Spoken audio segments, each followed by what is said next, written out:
Good evening. Thank you very much for joining us. This is Nationwide on the network service of the NTA. I'm Ruth Aguela. The National Ethics and Integrity Policy aimed at enhancing good and ethical conduct of the Nigerian citizenry has been unveiled by President Muhammadu Buhari, who performed the ceremony during the second National Summit on Diminishing Corruption in the Public Sector.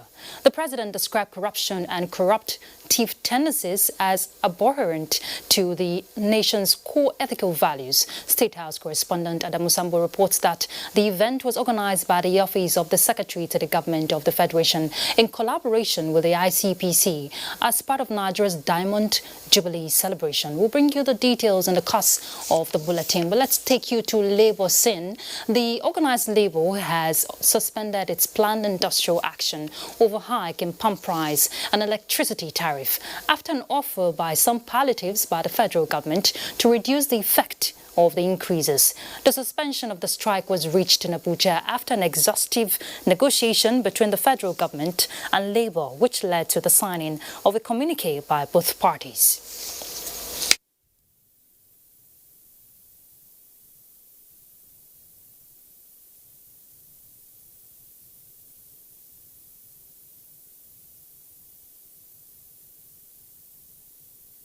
We all agree that all issues cannot be resolved at once, and this understanding is to have a plan on how those issues shall be finally resolved in the future. Majorly on the issue of increase in PMS price and increase in electricity tariff. We have discussed the issue of the state of our refineries with timeline on how to achieve sustainable refining and therefore to divert our policy option from the issue of solely importing.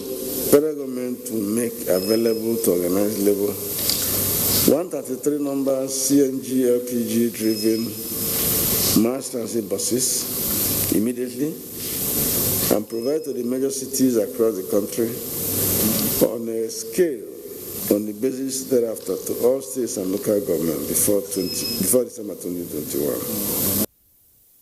Both parties agreed to set up a technical committee which will work for a duration of 2 weeks to examine the justifications for the new policy in view of the need for the validation of the basis for the new cost-reflective tariff as a result of the conflicting information from the fields, which appeared different from the data presented to justify the new policy by NERC.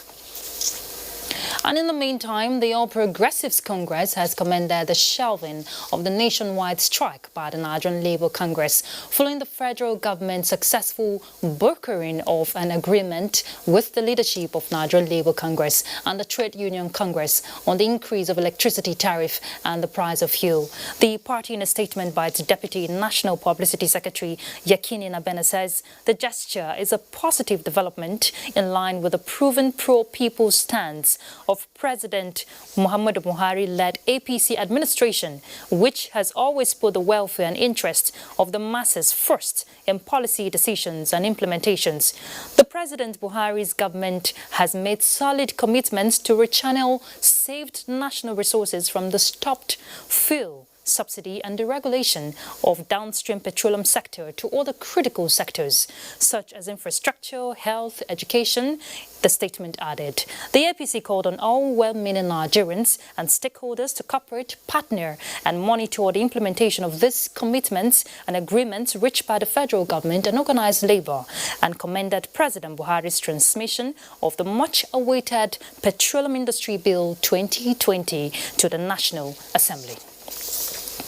Let's look at other issues. The federal government is embarking on a gas revolution to deepen access to auto gas as an alternative fuel. Now, this is part of efforts to reduce the impact of hike in petrol price due to deregulation of the downstream. The Independent Petroleum Marketers Association says they will key into government initiatives to help fast-track competitiveness that will, in the long run, crash prices and also create more employment with establishments of modular refineries.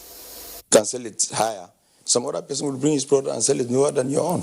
It happened about 3-4 months ago, whereby the market forces has forced the price to come down. Web State has been earmarked for gas program, which is LPG and NCNG.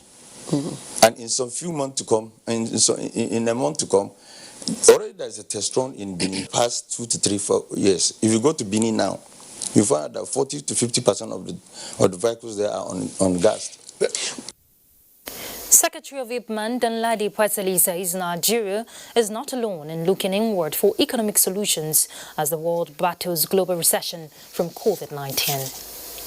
Let's take you to the tourism scene. Minister of Information and Culture, Lai Mohammed, has called for synergy between key players in the tourism industry. He made a call at a virtual meeting by the Nigerian Tourism Development Corporation in Abuja. Let's get the details from Oina Kaloka.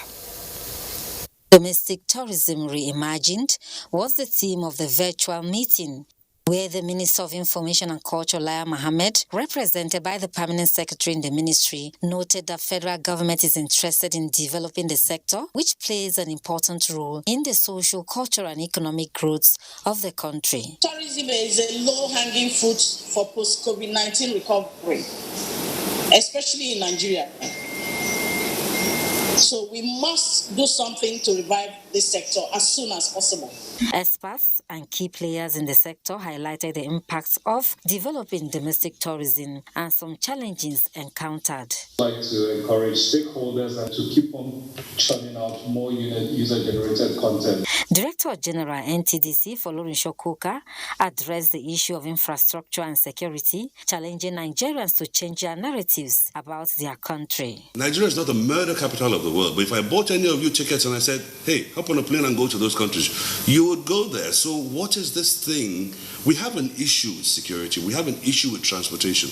It's not a problem. If you want to see places that have a problem, Google is your friend. Take a look. So we are the ones fueling this narrative about our security issue, our infrastructure issue. The DG pointed at the need for more state governors to key into domestic tourism, stating that the future plan of the corporation is promoting domestic tourism and digital marketing. Oyina Kalo Oka, NTA News. Right, let's talk education. The federal government says it will not relent in its determination to accord the desired premium on technical education in the country so that students acquire skills without relying on white-collar jobs. But instead, there will be employers of labor after completing their post-primary education. Minister of State Education, Chukwuemeka Nwajuba, said this while inspecting this year's National Business and Technical Examinations at Federal Technical College, Orozo. Accompanied by the Registrar and Chief Executive Officer of the examination body, Professor Ifoma Isugo, the minister expressed satisfaction with the arrangements put in place for the conduct of examinations, especially the COVID-19 safety protocols. All right, we'll bring you the details of this report in the course of the bulletin. Let's still look at the education scene. A holistic approach to leadership and life skills training for pupils, students, teachers and youths in and out of school has been launched by the Ministry of Education, Christian National Policy on Science and Technology Education. The policy gives overview and situation analysis of technology education in Nigeria, as well as policy environment. The policy further defines the roles of all concerned and ensures effective implementation to make Nigeria economic technology driven and sustained. The absence of a roadmap for science and technical education has slowed down the pace of Nigeria's quest for technological advancement. It is my hope that stakeholders in the science and technology education subsector will adhere to the policy and implementation guidelines to ensure that the desired goals are achieved. The policy seeks, among others, to address federal government's desire for youth to be skilled for global competitiveness, self-reliance, entrepreneurship, job creation, and not job seekers. All right, let's look at more pressing issues as Nigeria joins her counterparts across the globe to celebrate the International Day for Universal Access to Information 2020. Journalists in Nigeria are clamoring for enhanced policies to guarantee access to information in times of crisis. Elizabeth Omori examines the essence of the day to public safety. International Day for Universal Access to Information was proclaimed on the 15th of October 2019 at the 74th UN General Assembly for the celebration to be held on the 28th of September annually. The UNESCO resolution creating the day was pushed by African civil society groups seeking greater information transparency. Statistics reveal that currently only 17 African Union member states have adopted the National Right to Information laws, and media practitioners say this is worrisome. Directive from the Ministry of Justice, from the Office of the Attorney General and Ministry of Justice, would suffice in this regard, directing ministries, governments, agencies, departments to go by the provisions of the Freedom of Information Act 2011. Access to information, saving lives, building trust, and bringing hope is the theme for this year's celebration. Access to public information is vital to growth and development, and also it brings about inclusion of citizens in decision making. The 2030 Agenda for Sustainable Development recognizes the importance of public access to information to promote peace, freedom of expression, and good governance. In Abuja, Elizabeth Omori, NT News. Governor Abdullahi Umar Ganduje of Kano State has reaffirmed his administration's readiness to espouse and make effective the Freedom of Information Act 2011 with a view to empowering the citizens to participate actively in governance. In a statement, the State Commissioner for Information, Malam Mohammed Garba, disclosed the governor's commitment that on the International Day for Universal Access to Information, which has been observed on the 20th September, he said with the signing onto the Open Government Partnership by the state government, which is a transparency initiative, access to information is one of the pillars of the OGP, and hence the Ganduje administration's commitment to it. Malam said this would also go side by side with the state government's anti-corruption crusade spearheaded by the Public Complaints and Anti-Corruption Commission, which is fully provided with its requisite without any interference in order to operate in line with its federal sister agencies. He said while the state government has agreed to adopt and implement the FOI Act through the OGP process, its adoption is being subjected to wide consultation and will go through the legislative process and passed into law. The commissioner, who described the FOI Act as the bedrock and foundation of all human rights, urged relevant stakeholders in the state to participate actively in the drive towards operationalizing the Act, while describing the media as one of the most vibrant institutions in the management of information flow. He assured that government will not do anything to stifle press freedom. Malam Garba said that apart from the fact that it derives its powers to function directly from the nation's constitution, the Nigerian media has come a long way, charging it, however, to ensure a high level of responsible journalism in the collective interest of the nation. He also called for continuous capacity building for media practitioners so that they can play their important role more effectively. All right, let's get more information when we're talking universal information, access to universal information. This time around from Lagos, and we're joining Michael.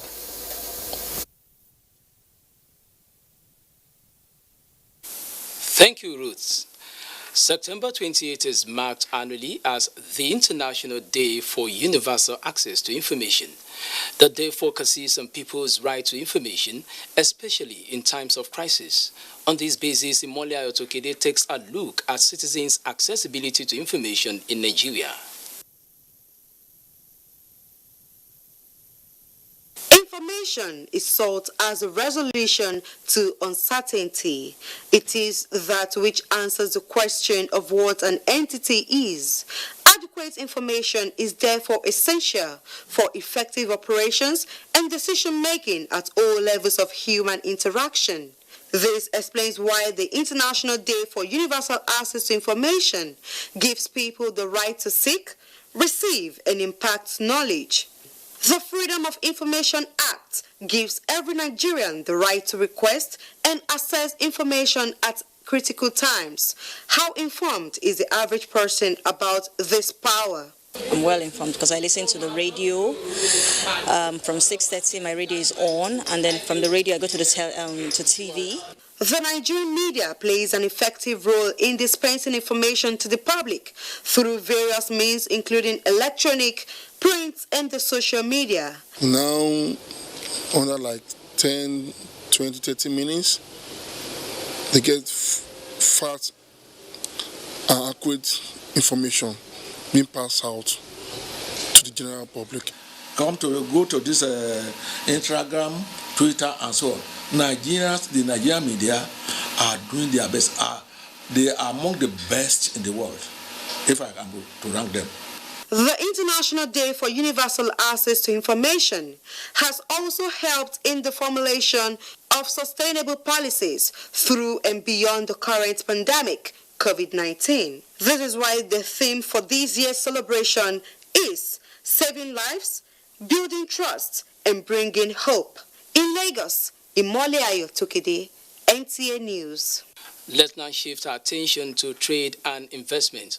The formulation of policies that will engender development of intra-Africa trade and boost economic performance will be prioritized at commencement of the African Continental Free Trade Agreement. Secretary General AFCFTA Wamkele Mene emphasized this at an interactive session with stakeholders in Lagos. Bolade Salami has details. As Nigeria conclude plans to ratify the process of becoming a member of the Africa Free Trade Agreement, AFCFTA, stakeholders are brainstorming on key areas that will promote intra-African trade and a seamless implementation of the trade agreement come January 1st, 2021. What I do believe in is consultation. That's why I'm here. So that whatever platform we create, whatever it is that we do, is informed by what Africans want. It's not going to help for us as a secretariat designing, rolling out a platform that does not serve the interests of Africa. To look at the formalizing of the informality of the informal trade. That's important, that's key. And my office is very, very passionate with this. In order for the country to fully participate in the operations of the agreement that will result in our ability to produce and trade competitively in goods and services, stakeholders have called for an improved infrastructure. Out of 41.5 MSMEs in Nigeria as of December 2018, 99% belong to micro or registered. This is the situation. How do we navigate the issue of complication of negotiation, documentation with these people? Being the largest economy in Africa, stakeholders have identified the huge investment the country will be contributing to the agreement. So far, 54 countries have signed the agreement, including Nigeria. In Lagos, Abolade Salami, NTA News. Time now for a break, and when we return, Musa is standing by in Sokoto with reports from that axis.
Yes, that's the painful effect of what corruption costs you.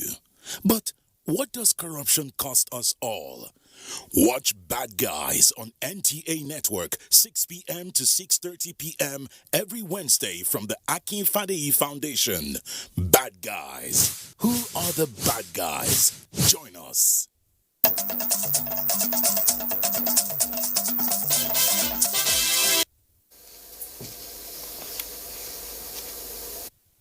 Hello and thanks for being there. The decision taken by the Indonesian government for making Sokoto State a strong point of interest has been described as a thing of pride. This came to the fore when Governor Aminu Wazir Tambuwal received on courtesy call the Indonesian ambassador to Nigeria, Dr. Usra Hendra. Alhaji Abdullahi reports. The visit by the Indonesian ambassador to Nigeria to Sokoto State is a follow-up to discussions on mutual cooperation between the Indonesian government and the seat of the caliphate. Some of the areas of concern include the replication of the Indonesian Artificial Insemination Center and understanding the adoption of the Indonesian integrated modern learning through faith-based school system to transform the Al-Majli system of education. Other areas include its system of endowment, serving as an alternative source of funding for social welfare and poverty reduction, utilization of the CAD funds to address inequality gap, healthcare, tourism, as well as areas of trade and commerce. Another bond between the two authorities is the agreement by the Indonesian government to offer scholarship to Sokoto indigents to study expertise on security at the country's defense university. Both parties met and discussed several issues on the technical assistance, visit of expertise and capacity building in the process for the establishment of similar examination center in Sokoto. So we are going to take this model so that our own in Sokoto State will be different from where we say we are banning Al-Majri. We are not banning, we are rebranding and remodeling Al-Majri in Sokoto State. In Sokoto, Dalata Abdullahi, NTA News. Governor Abubakar Atiku Bagudu of Kebbi State has warned communities in the state against creating militia groups that take laws into their hands, urging different background in the state to learn from the past in order to draw a roadmap for the future. The governor stated this during a meeting to x-ray security challenges in Zulu Emirate and matters arising from flood in the state. Osman Abdullahi Shehu reports. The meeting brought together stakeholders in the state who rubbed minds to address the state's present situation of flood devastation and the insecurity challenge caused by NSAK, a self-help security group emanated in Zulu Emirate. Governor Abubakar Atiku Bagudu, who vowed to sustain the state's position in the national food production and most peaceful state in the country, stressed that despite using amiable means to resolve the NSAK security problem in Zulu Emirate, the group are not cooperating.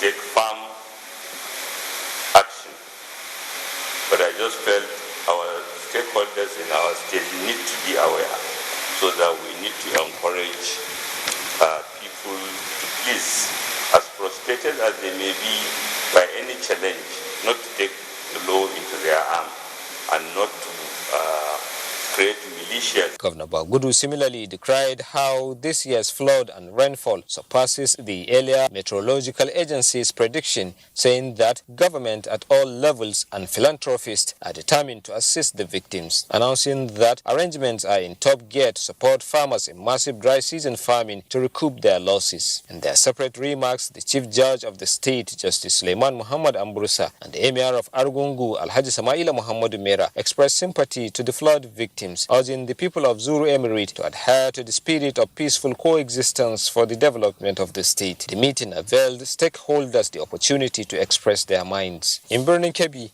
Usman Abdullahi Shehu, NTA News. Well, that's it from here. It's back to you, Ruth. Thank you very much, Musa. A dog is said to be man's best friend, which perhaps explains why it is one of the most common domestic animals. Well, this man's best friend, however, carries a certain disease that leads to death whenever it is contracted, especially by children below 15 years.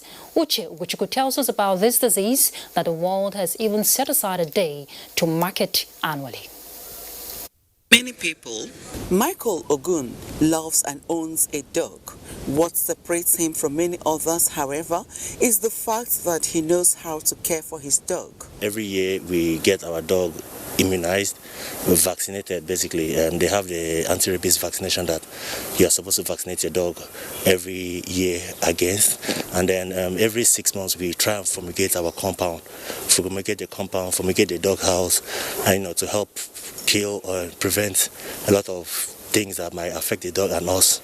Numerous dogs straying on the streets portend a danger of being carriers of rabies, a highly infectious disease transmitted mostly through dog bites. So any human that is bitten by an infected dog, invariably, if that fellow is not given post-exposure prophylactic of the rabies vaccine, of the human anti-rabies vaccine, the chances are high that the human will come down with it, and it's fatal.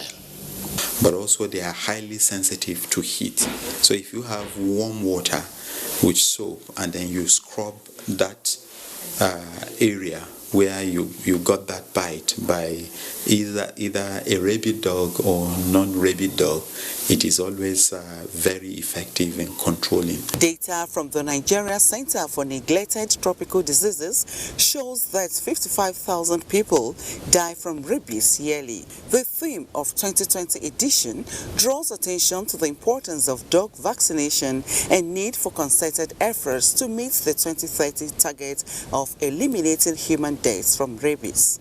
Uche Ugochukwu, NTA News. And to speak further on that, in the studio with me is Dr. Amina Indanusa, a veterinary surgeon. Thank you very much for joining us. Thank you very much. Now, studies have shown that zoonotic related diseases transmitted in recent times are on the increase. And we have seen diseases related traceable to animals in recent times and even in the past. How would you say animal health can be improved, especially for the sake of humans? Well, for me, I always advise having the One Health approach. That's one way to bridge the gap between the animal health sector and the human health sector. Why do we do this? Why do we advise this? Like you said earlier on, a lot of diseases coming now are from the animal origin. Yes. So it's quite important, as a matter of fact, very important for us to have the collaboration between the human health sector and the animal health sector. The zoonotic diseases are on the rise, and the sooner we are able to tackle this in the animal sector, the better for the human population. Now, let's paint a scenario. In case there is a dog bite, what is the first aid treatment that should be administered to the victim? I would say this very clearly. A lot of people do not know this. Once you receive a dog bite, the first thing you should do is just simply wash it with soap and water. Seriously? Yes. Just wash it with soap and water. Why are you doing that? You're trying, in case that dog is infected, you're trying to reduce the viral load on the surface. The lesser the amount of virus that is getting into the system, the better for you. So the first thing to do, wash with soap and water. What if there's no water around? What's other option? If you can get sanitizers, that would help. That would go a long way to help. And then just vigorously use the sanitizer to scrub as much as possible, get out that viral load from the surface. Out of curiosity, can rabies be controlled in the society? Yes. Okay. Rabies is one disease that is not curable, I must say, but 100% preventable. How? Vaccination. It has been shown to, rabies comes from, what's it called? Dogs and other animals, domestic animals, even animals from the wild. Okay. But most times humans don't come in contact with the animals in the wild, which helps us. But what we come in contact with are our household pets, dogs and cats. The best way to do that is just to vaccinate them. Once you vaccinate them, the human population is safe. Okay, so let's imagine, a lot of people keep dogs as pets. Yeah. How would you know that your dog has rabies? Signs for rabies are quite typical. Okay. Yes, they start to exhibit what we call the maniac symptoms, like a mad dog disease. It's also called mad dog disease. This naturally loving pet that comes close to you when you come into the house starts to hide away from you, starts to bite at objects. Okay. Ideally, you also see them, there's something called hydrophobia.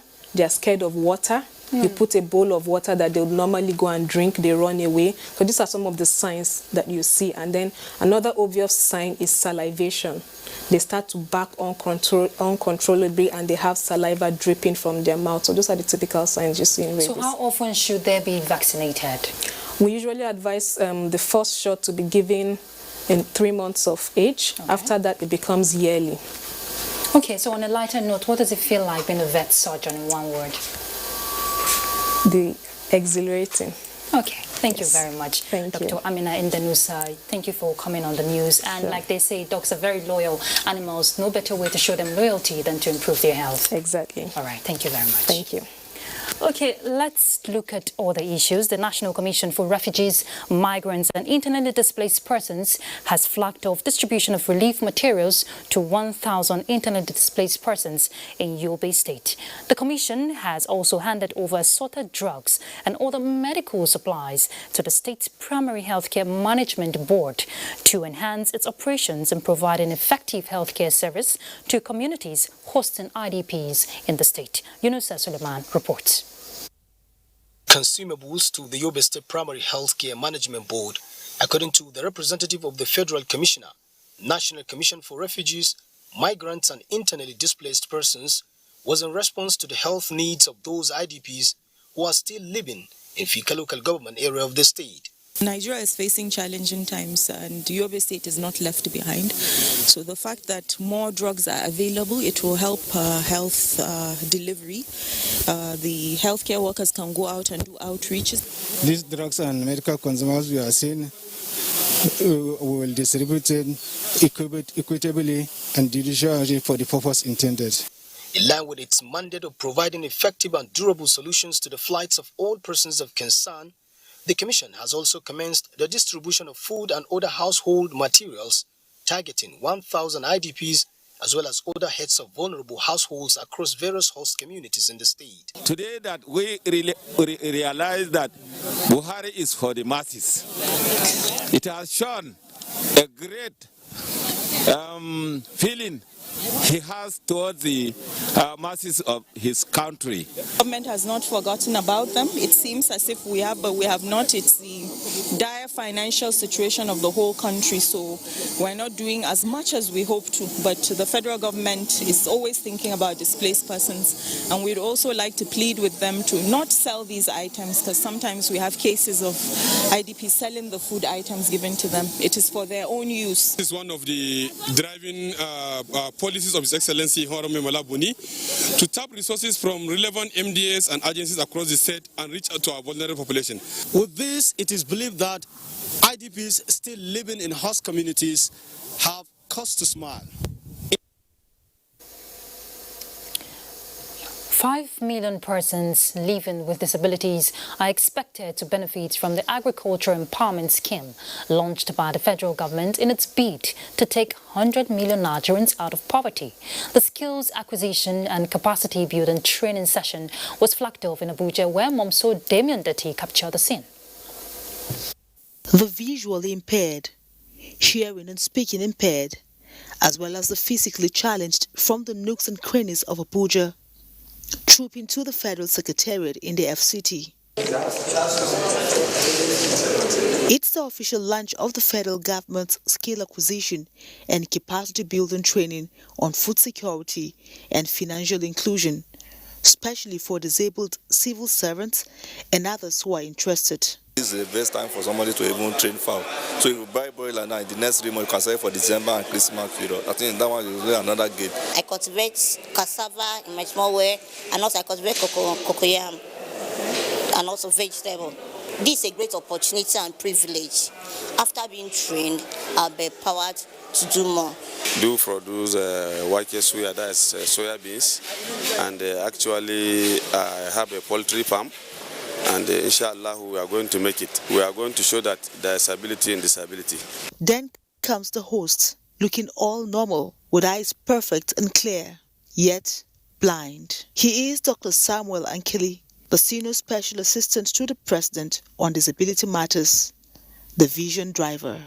For maximum success, government intends to use private organizations or NGOs to be able to drive home some of our visions. Actually, the Federal Civil Service Cooperative Society, identifying qualified members of the society with disabilities, changing the right orientation so that they could produce, and of course, having the capacity to access these loans and these monies, which is managed by the Police Microfinance Bank, and we as government release it through the central bank, just like in any other project. With everybody's hand on deck, we'll be able to raise enough food that will feed our people. It's not a cooperative of one ministry. It's all the federal civil servants with disability throughout the country. The federal government has given civil servants opportunity to go into farming. The program is for all persons living with disability throughout the federation as far as you are qualified. The training is expected to trickle down to all the 36 states of the Federation. Momso Damien Dati, NTA News. An effort to expand learning opportunities for children at internally displaced persons camp in Durumi, Abuja, in the face of COVID-19 has gone a step further. The kids now have a solar-powered learning hub with complements of computers and Android teachings and learning application. Kelvin Ehunwahe reports. Access to education is one of the major challenges facing children at IDP camps scattered around the country. The situation is worsened by the advent of the COVID-19 pandemic, but a group of young Nigerians under the auspices of Astronomers Without Borders are determined to ensure that these children are not left behind as stakeholders explore options to keep learning going as the pandemic lasts. Their latest efforts have resulted in the establishment of a solar-powered learning ICT hub for these children, and the happiness of their parents knew no bounds.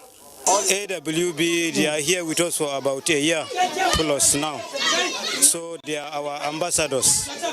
Because as we can see, if you look around the children, they are very happy because creating way for them to learn computer, to learn so many things to do at home, especially this COVID-19 season.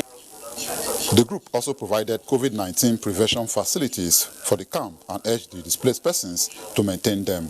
The idea is to motivate them, to inspire them to aspire to STEM careers in the nearest future. This gesture is to be replicated at similar camps in the FCT. In Abuja, Kelvin Ehunwahe, NTA News. All right, let's take you back to the report we called earlier at the start of the bulletin, that the National Ethics and Integrity Policy that was unveiled by President Muhammadu Buhari here in Abuja, organized by the SGF in collaboration with ICPC to commemorate the Diamond Jubilee. I beg your pardon. Let's see that. The National Ethics and Integrity Policy, already approved by the Federal Executive Council, is part of government's aspiration towards rediscovering Nigeria's cherished traditional ethical values, amongst them honesty, integrity, hard work, truth and justice, unity, faith, as well as consideration for one another, irrespective of status or background.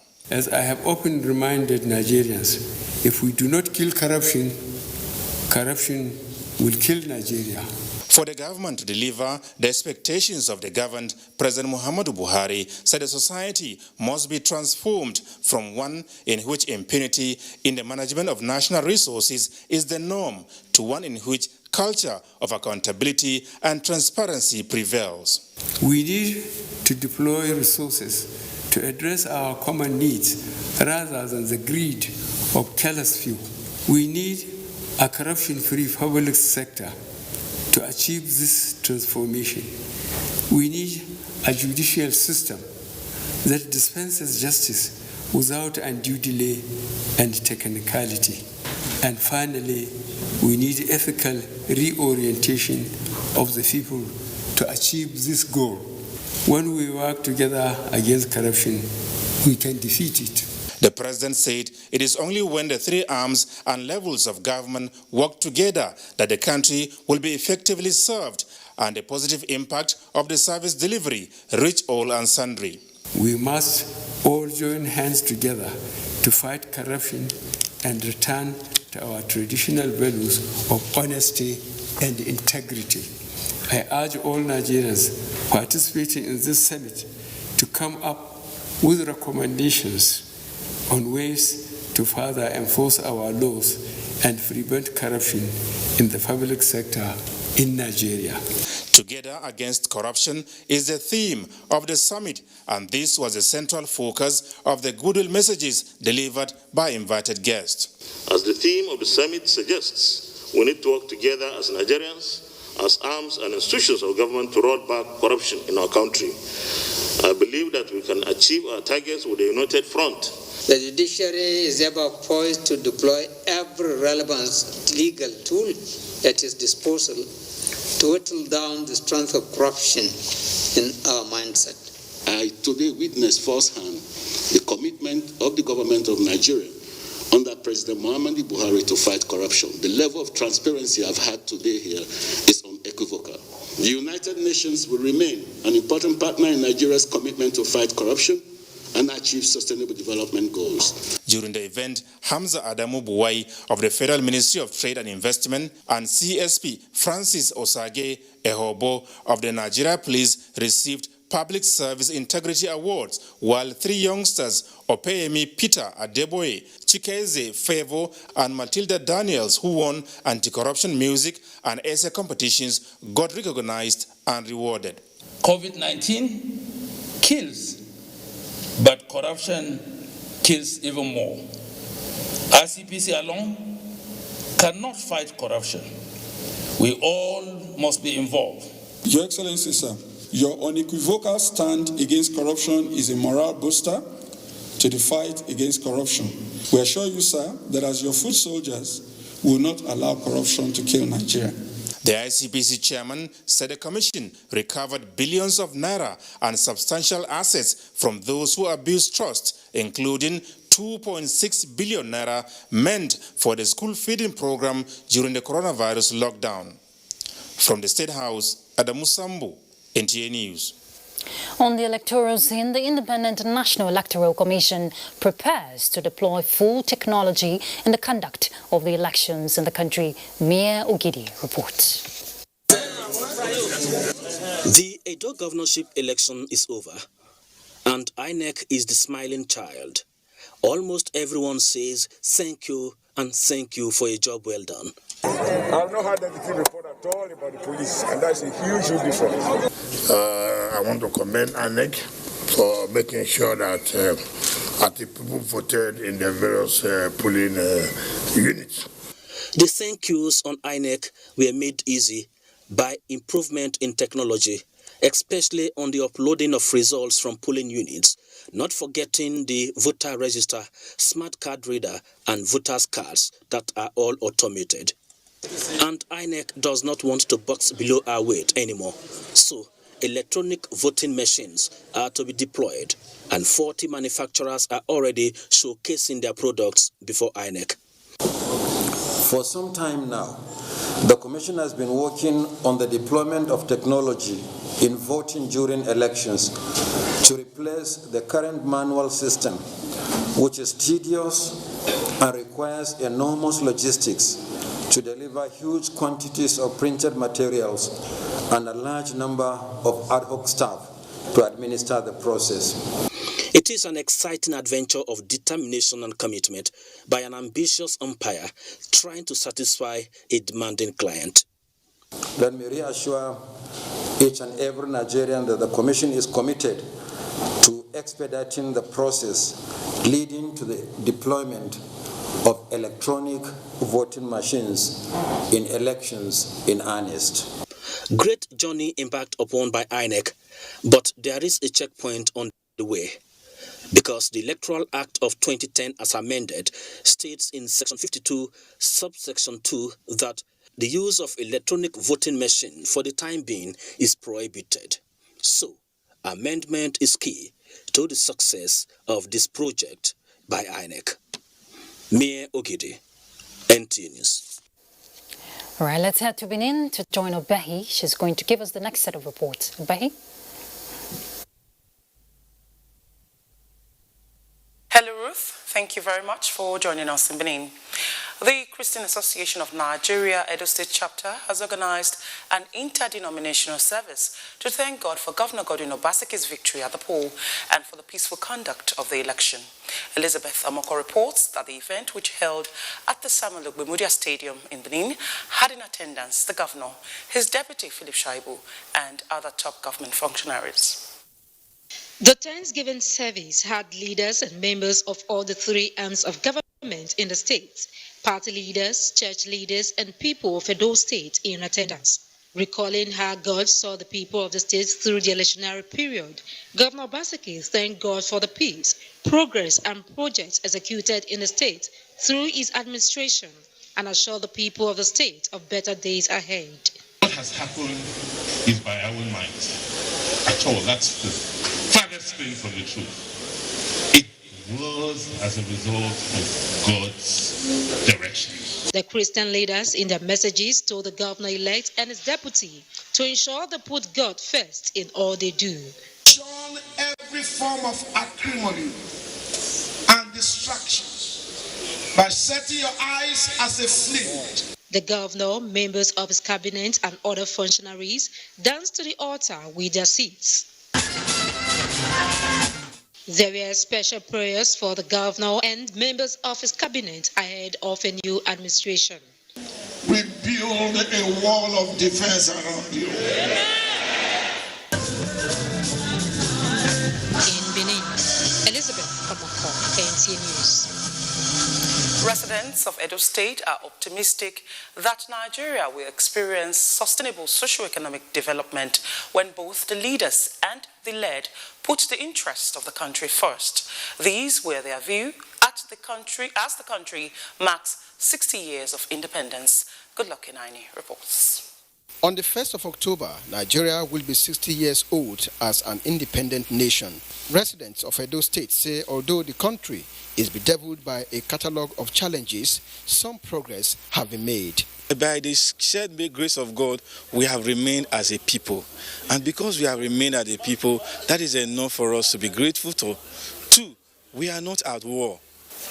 We have seen a paradigm shift from the way leaders conducted affairs in the past to what we now have. And